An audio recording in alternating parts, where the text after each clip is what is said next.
ஏதாவது பிரச்சனைனா கால் பண்ணுங்கள், நாளைக்கு வந்து வாங்கி. சரி.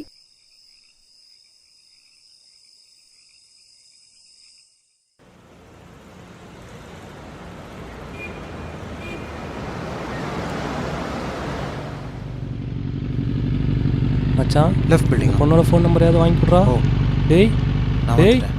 அந்த கதை மாதிரியே போகிறான் பாரு.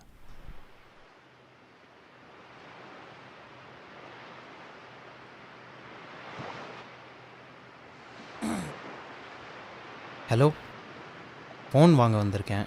டைம் ஆகுது. ஃபோன் கொடுத்தீங்கன்னா நல்லாயிருக்கும். ஹலோ, கேட்குதா? டைம் ஆகுதுங்க. என்னங்க, ஃபோன் வாங்க வந்திருக்கேங்க. கேட்குதா உங்களுக்கு? நீங்களா? அடுத்து என்னாச்சு? என்னாச்சு? ஒன்றா சேர்ந்துட்டானுங்கடா. ஒன்னா சேர்ந்துட்டாங்களா?